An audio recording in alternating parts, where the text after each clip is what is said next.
Well, good evening, everyone. You have just tuned in with Curtis and Susie live on Friday night with T.D.D.U.P. We're so happy you decided to join in with us tonight. We are coming to you live from our home, and we're excited about what we're going to be talking about tonight. I hope that you are tuned in with us. Susie, what do you have to say to the people? You know what I always say? Grab your bae, grab your boo, your sweet thing, and tell them it's time to be teed up with Curtis and Susie on Friday night. Now, I want to share something right quick. We have a new teed up page, and I want you all to go and like and share it. It's teed up HTX. Go like our page, and we also have a YouTube page as well. Teed Up Marriage Podcast. We need you to go there and subscribe to our channel. Now, previously, I mentioned to you guys that we're trying to increase our subscribership. So go there now, pause right quick, and go to YouTube and hit that button that says subscribe, and then also hit the bell so you can get notifications when we go live. We want to have your subscription. Again, that's Teed Up Marriage Podcast on YouTube, and then Facebook is Teed Up HTX.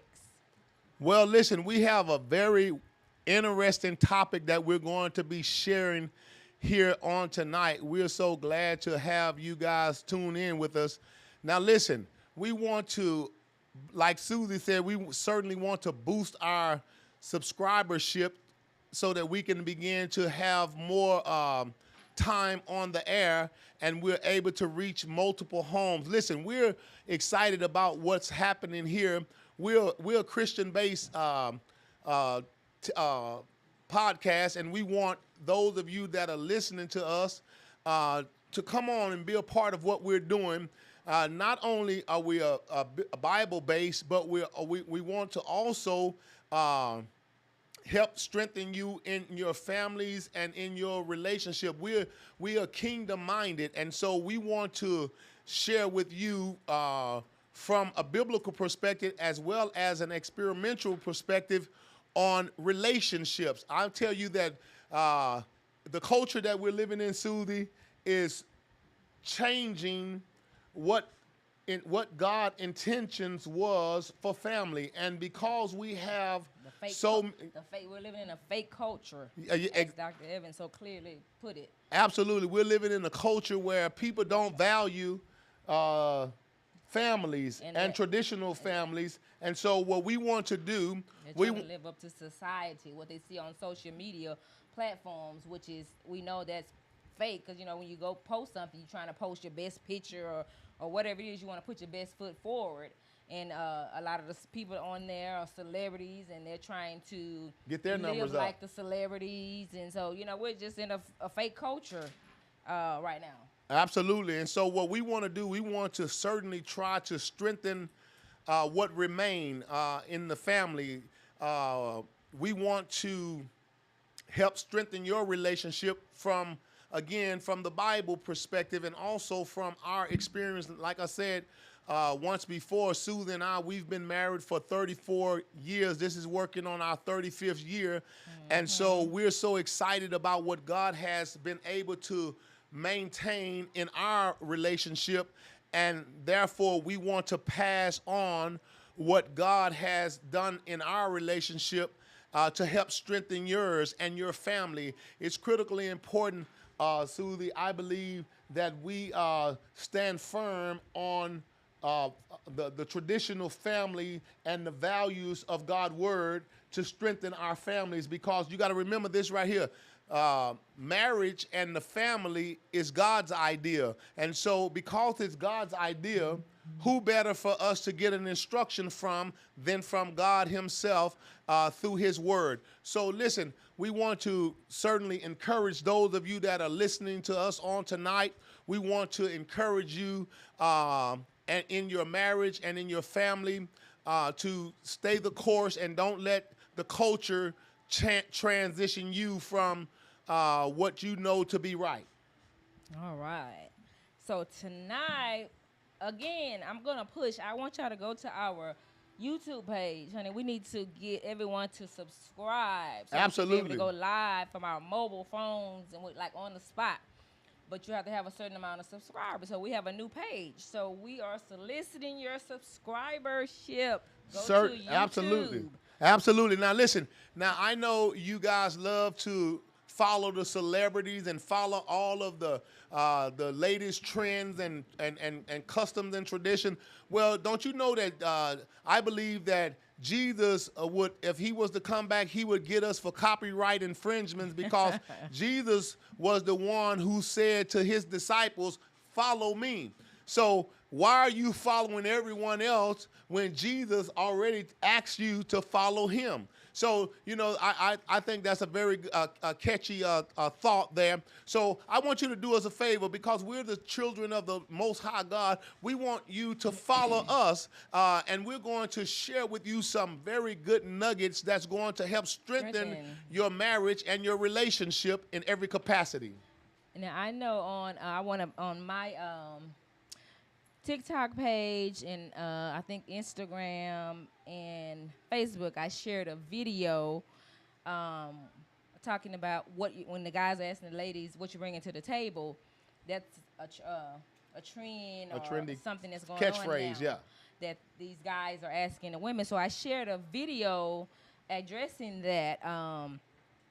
And it was pretty well received. So those are just some of the things that we're going to be talking about on our T.D.D.U.P YouTube page. So go subscribe so you can get notified when we go on and share different videos. Now, I want to say about that. I was talking with my youngest son. He's 20, and he kind of agreed with what I was saying. And this is what I said when a Well, man no, asked, don't tell them. Let them go to the page, and when you subscribe to the YouTube page and the Facebook and all the other pages that we're soliciting you to share, then you're going to be able to hear my wife's statement on what do a woman bring to the table. a kingdom woman. A that kingdom is. woman brings to the table. And I'm telling you, you're going to get an earful of her wisdom and her counsel and instruction on what you really bring to the table. See, when you don't know, when a woman don't know who she is, it's hard for you to answer a question when you don't have the correct information or how to answer in Or the affirmative. when you don't know your value. Exactly. I was speaking with a young lady, a beautician, and she was saying, you know, I just realized that I'm the prize. I said, yes, honey, you are the prize. You're a gem. You're valuable. Don't ever forget that. I don't care if you have 1, 2, 3, 4 children. You are still a prize. Absolutely. So you don't let any man devalue you or make you feel less than. And see, we have to understand also, Susie, that it's not so much of the man himself. It is the enemy, Satan, who comes to steal, kill, and to destroy. And you have to remember that he'll use whoever he can use to give you negative words about who you are. But we got to remember who God say we are. You are fearfully and wonderfully made. So you have to take God at his word. And so that's what we want to do. We want to empower both women and men in their relationship and to know who they you are in God. You have to understand who you are in God. Yeah. But what I was going to say, when a gentleman asked that question, and this is just my thought, and I was sharing with Jaden, like I said, he's 20, and I was saying if a young man asks that question, they're asking about financial gain. What can you do for me? What can you pay for me? Or how much money can you give me? But I think, and if a more mature guy, an older man asks that question, he's asking from the aspect of like an educational background, what skill set you have. That way if we were to fall on hard times, my wife has this skill set that we can fall back on. They're not asking for you to take care of them financially. Right, That's just my take, what I think they're saying if it's coming from an older guy versus a younger guy. Right. What do you think? Well, as far as when an older gentleman would ask that question, or would you even ask the question, the older guy? Someone who's mature wouldn't too much ask that question because a lot of older gentlemen understand the value of a woman because they've went through life and they have a more broader perspective on relationships versus a young guy who's just starting off and he don't have much of anything. So what he's trying to do, he's literally trying to add to what he have or the lack of what he has. So he's trying to say, well, what you have and what I have, we'll put it together and we'll make a whole. Well, that's not how it works. And you know, it's so unfortunate that when you have not had the proper upbringing, Susie, as a young male, and you know it's so unfortunate that we have so many single family homes to where both the mother and the father values are not instilled in the child, and so consequently he don't know how to value a woman, and a woman don't know her value, and so you have a steep hill to try to overcome when you lack knowledge. See, I want to say this right here. Knowledge, you know, I hear people say this all the time, Susie, that knowledge is power. Well, I'm gonna put something on that because I don't believe that knowledge is power. I believe that applied knowledge is power, because you can go to school and get all the knowledge you can get, but if you don't know how to apply the knowledge, then it doesn't do you any good. So that goes back with the family. If a young man or a young woman don't know how, if they don't have the knowledge, and then if they don't apply the knowledge that they have, then it doesn't benefit them at all. Right. So yeah, go to our channel. So there's gonna be more topics like this that we will be discussing. Our objective is, you know, we want our black children to be raised in two-parent homes. Absolutely. So we want to do our part to strengthen the relationships, to make sure that mom and dad stay together and raise the children in a healthy two-parent home. Yeah, you're absolutely right. And it's not just, we're not just catering to African Americans, we're catering to the body of Christ and to the world. We have been given a commission by the Lord, go ye therefore. And we have to minister to the entire man, not just to the spiritual piece of a man, but the whole man.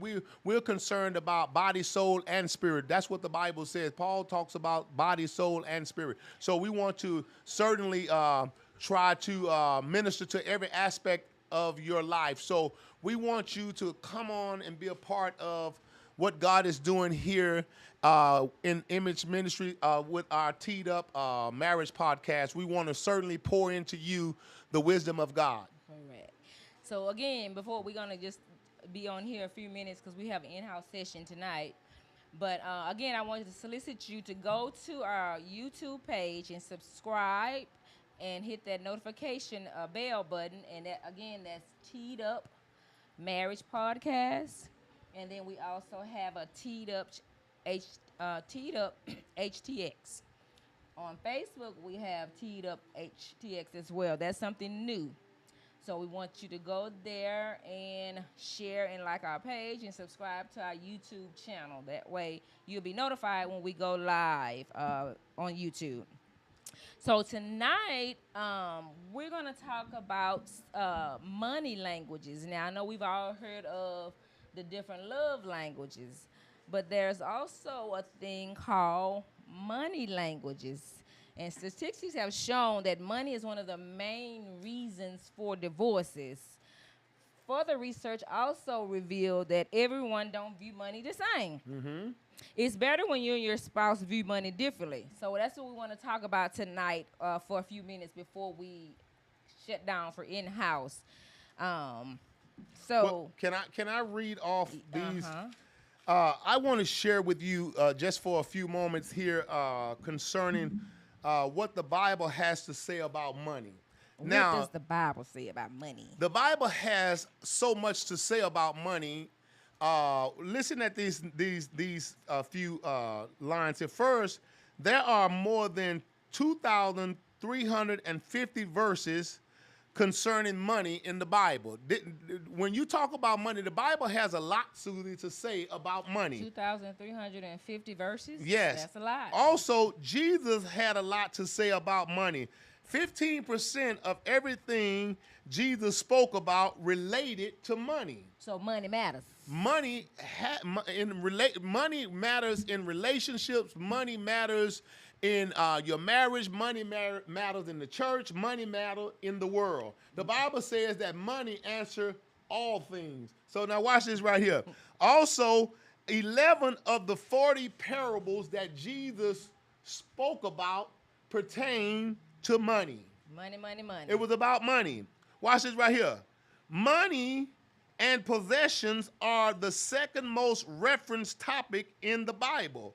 Money is mentioned, specifically, money is mentioned more than 800 times in the Bible. Just money specifically. Just money specifically. So money, that just goes to show, Susie, how important money is in relationships. Yep. And if you don't get that right, it can create, like my grandmother used to say, a ruckus.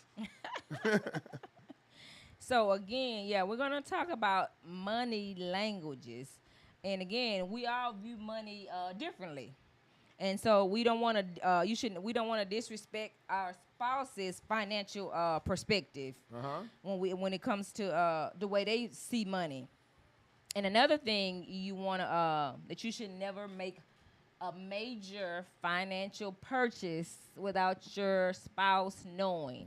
What do you think about that? Oh, absolutely. I believe that all large purchases where it's going to impact your household should be discussed thoroughly Together. with your significant other. Don't go spending, making large purchases without them knowing. Now, I know sometimes ladies have a tendency to make these mysterious purchases and put shoes and cloth and purses. Those are small purchases. That's not a big purchase. Yeah. But it all goes back to the principle here is that when you're making large purchases, you should not be making those type of purchases without consulting with your wife or husband. You mentioned that about about shoes, but when I was reading something and it was saying you as a couple you should discuss how much is okay to spend without the other knowing. Okay. Now, for us, like I'm okay with just let me if it's a major purchase. I don't need to know if you're going to the corner store or if you're buying a shirt. I don't need to know all that. Right. Just major purchase, something that would affect the budget. income. Yeah, absolutely. But one lady, she was saying, I want to know if he buys slushy. That's too much. Well, that's too much. I think I think that's totally too much. That's too much I information. mean, we have to have some balance in this right here. We can't overreach. When you overreach, you create problems as well. So you want to make for sure that we're talking about large purchases that impact your livelihood. Your wife can't go buy a car without consulting you. She can't go. That's going to affect the exactly. household income. That's going to affect everything about your resources. She can't go and take a $10,000 shopping spree, go to Paris without consulting, confirming that or getting that approved with her husband. I mean, I know sometimes women have a tendency on saying, and this is something that shouldn't be happening where people say, well, I make my money. That's not how it works. When you have a wife or a husband, the resources are compiled into one compartment, I believe. Right.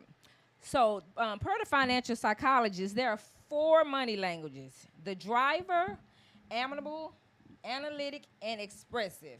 Now we're going to talk about those 4 tonight just for a few minutes before we go to our in-house session. Okay. So the first one is a driver. At the door. The driver, money means success to them. The more money they have, the more competent they feel. They feel like money protects them against their fear of incompetence. The more money they have, the more confident they feel. That's someone that's considered a driver. Money means success to them. So, in other words, money drives them. They feel like the more money they have, the more successful they are. Okay. So this is what this is driver. This is the temperament of a driver. These are 4 different type of temperaments that we're dealing with on tonight as it relates to people, the way they handle money, how they view money. Yes. Mm-hmm. And again, like I said, for someone that's considered a driver, money means success to them. They have a lot of money. That makes them feel successful. Money protects against their fear of their incompetence. Okay, and then the next one is amiable. Money means love to them. Relationship and people are their focus. Lack of money means losing their ability to express love. So this person feels like they shower you with gifts. That's their way of showing love. An amiable person. Okay. And then someone that's. Did you want to say something before I go on to the No, go ahead. We're gonna recap. Okay. And then someone that's analytic, which I think that is me. Let me say this. So as Susie's reading off of these temperaments money of languages, money languages, then try to identify which one Do you think you are? fall, which umbrella do you fall up under, and that way you can better understand how you view money. You have to understand how you view money versus how your partner view money, 'Cause so that that is you'll be able to important. know how you both relate. All right? Exactly. Now, you're gonna be, you may be feel a little bit of each category, but you're more dominant in one. Exactly. Just like with the love languages, Yeah. you may feel, I may feel like I'm. This is my driver. I might be a driver, in for other words, but I have some traits of being admirable as well. So Right. you might have a combination of two. But one is more one is more dominant dominant. than others. Yes, absolutely. Now, like I said, for me, I think I'm more analytic. Money means security. It wards off chaos and problems. These people are very structured and well planned. So which one is that, Susie? That's analytic. That's a person that's analytic about money. And now the third one is. No, this is the last one. This Okay, is the I'm last sorry. one. The fourth one is expressive. Money means acceptance and respect. Money purchases money purchases the respect and admiration from others. You know, they want to be in a certain class of people. That's what this expressive is. So- Money means acceptance and provide a basis for a relationship with desirable people. So now how then do you view yourself from the lens of these four areas of money? Which area do you feel like you fall in? Are you a driver where money means success to you? Are you amiable where money means love to you? Are you analytic? Money means security. Or you expressive where money means acceptance and respect from others? Where do you see yourself? And it's good.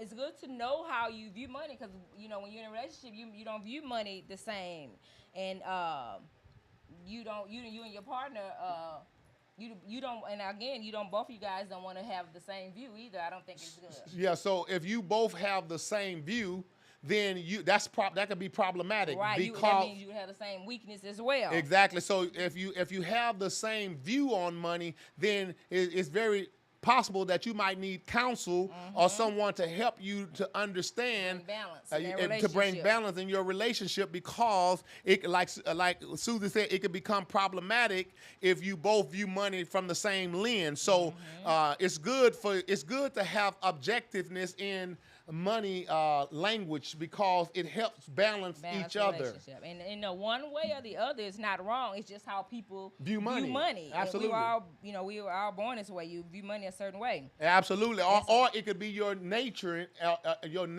or your nurturing, how you view money, because I've seen in the past where it rubs off on some children when their parents are very conservative and when they're very reserved in spending money.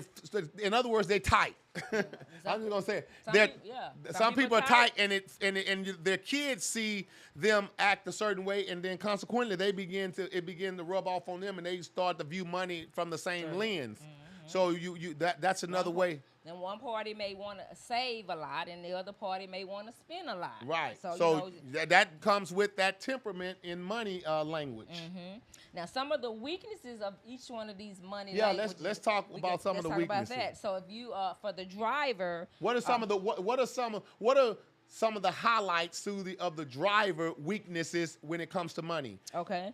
So for the driver, some of their weaknesses are overdependence on money for security and self-esteem. So overdependency could be an Achilles for someone that's they depend on their money for security and self-esteem. That's a driver. So if they don't have, that's a weakness. Okay, so that's a weakness of a driver. Yeah. Okay. So if they don't have money, it affects their self-esteem and their security. Okay. Right? And then someone that's amiable may be kind and generous, but they are poor money managers who is unprepared for the long term.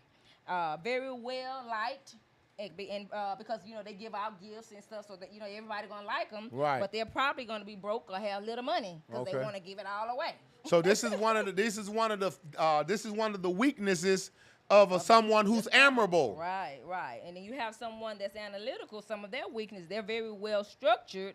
But what is their weakness? But they can be insensitive to the needs of people around them. And see, that could be a problem as well. That is a problem, and to the voice of God. Oh, and that's a terrible problem place to be, when yeah. you don't have an ear to hear The what voice of God God is is saying saying to about do. money. See, because God might say you need to give some Help money, somebody. help Right. somebody, but you're not open to that, and consequently, if you're not open to what God has to say about an issue, That's you're the in trouble problem. already. Or you're not open to you're not sensitive to people's needs around you. That's not good. So that's one of the weaknesses of someone that's analytical. Okay, and the fourth they one? may be well structured, but that's not a good good thing. Right. But, that is what it is. And then the last one is expressive. They use money to hide their fears and insecurities. So someone that's expressive is insecure.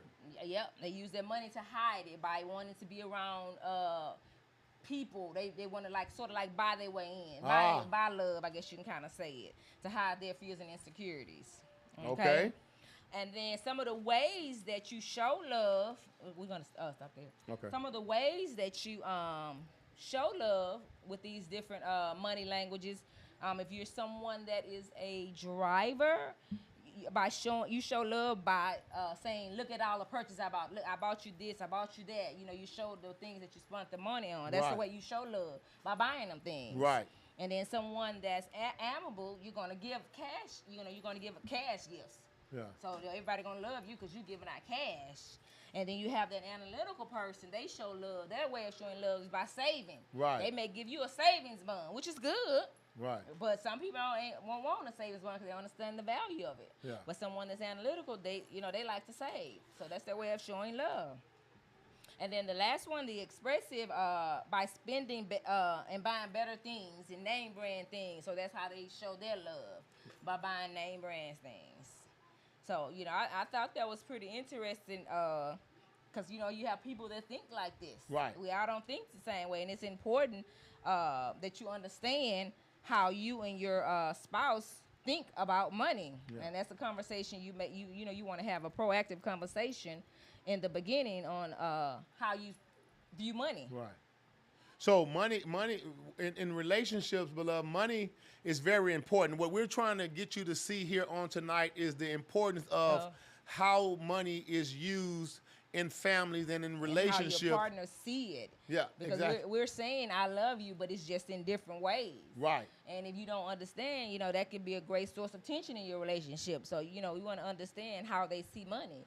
Because if you got tension there, that's a house divided. And what does the Bible say about a house divided? It cannot stand. Yeah. So money is critically important in relationships, and you have to get a handle on how you spend and how you handle resources in your home. Yeah. And it's impossible to disagree and succeed. If you always disagree, you're not going to succeed. So you have a constant disagree within the relationship, it's not going to succeed. So we have to be unified in everything. Unity is essential. Especially when it comes down to money, because money can create such a hostile environment when you view it differently than your spouse. And I think the main thing that you have to do is get a good understanding of how each one of you view money. Yeah, and how money is supposed to be dispersed in the family, how money work. See, that's one thing that's critically important, is understanding what the purpose of money is and how money is supposed to work in the family. Right. And you fight because you fight and argue because we don't understand. We don't agree. Exactly. So that's why we fight because we don't agree. A lot of times, Susie, it's not a lack of money, it's poor management. Poor management and budgeting. Yeah. Because what do you value? I may value saving. You may not value that. Exactly. So if I understand, hey, Curtis is like this here type of person that helps us to work together better, so I understand how you view money, how I view money, and that way, we can move forward and understand each other. Exactly. We understand how money works and how each other views money. Right. So, in the process, you want to sit down and budgeting and have a proactive conversation about money in advance. Yes, about money. About about what you value. Yeah. See, a lot of times, Susan, I don't think people like having conversations about hard issues. And so when you're not willing to have conversation about hard issues, then these problems will never be resolved. You got to learn how to talk about what's your position on certain issues in the relationship. That way you're communicating in every capacity. Yeah, and so when you have that proactive conversation in advance, you come together and talk about what you value, and then we want to pray and submit it to God, right? Absolutely. And we come to agreement. Hey, we both want to give to ministry. We want to take care of the needs of our home, which in most kingdom families, that's what they want to do. They want to give to ministry. They want to take care of the needs of their family and save for kids' education or a vacation or something. Right. So now that we understand, what we value, we agreed upon it. Now we didn't pray before God. Now we Now let's work unified together. now. Yeah, now exactly. we can have a great time together because And- I understand your view of money and you understand mine. Exactly. And what we value. The Bible says, how can two walk together except they be agreed? Correct. So once you start to agree and walk together in peace and harmony with the finances, then it's smooth sailing from here. That's right. That's right. And another thing, if you're not able to save, you living above your means. Exactly. You have to have some sense of You got to be able to a mindset of the future. Jesus said that we're to occupy until he comes. So we need to put strategies in place to accommodate every capacity of our lives. We can't just be efficient in one area and lacking in the other. You have to have balance in every area of your relationship. And you want to get in the habit of living below your means. Exactly. Because like I said, if you can't save anything, that means you're living above your means. If you living in and it's all gone. If you're living on 100% of everything that you make, you're going to have problems. I guarantee you that. And another thing, you don't want to live off of your credit cards. Exactly, because that's a big burden. Exactly, that's another great interest rate will be a big burden on the family. So if you use credit card, pay it off at the end of the month and be done with it. Be done with it. Okay. So. Well, listen, beloved, we hope that we had said something here tonight that's going to help strengthen your relationship. And help you understand your money language. Exactly. And because money is critically important in any relationship. And so we want your relationship, we want your financial house to be in order. God wants your financial house to be in order. And in order for that to happen, there has to be communication on behalf of both spouses. You must agree and have that proactive conversation in order to strengthen and in order to demonstrate what you value in the relationship. So listen, beloved, we got to get off of this air time and get to the in-house group of people who are here to hear us on tonight. But we're looking forward to seeing you here on the Friday after this Friday. We're so glad that you decided June the 30th. We're so glad that you decided to tune in with us on tonight. As we so often say. So before we sign off, I want you to go to our YouTube page and subscribe to our YouTube channel, and then hit that notification bell so you can be notified whenever we go online, and then like and share our Facebook page, T.D.D.U.P HCX. And if you say, hey, I want to be a part of the in-house session, go ahead and inbox us on one of those social media platforms, and we will let you know how you can be a part of our in-house session. We have some vacation, a retreat that we have coming up that we want to invite couples out. And if you want more information on that, you can inbox us for that as well. We have some dance lessons next month that we have coming up, and those are things that we do in-house. So if you want to be a part of that, you and your spouse or you engaged, inbox us and we can tell you about that as well. Wonderful. So we have a lot of events coming up and with you and planned with you in mind. So we're looking forward to seeing you here next time on Friday nights with Curtis and Susie on T.D.D.U.P. And we're looking forward to seeing you. God bless you is our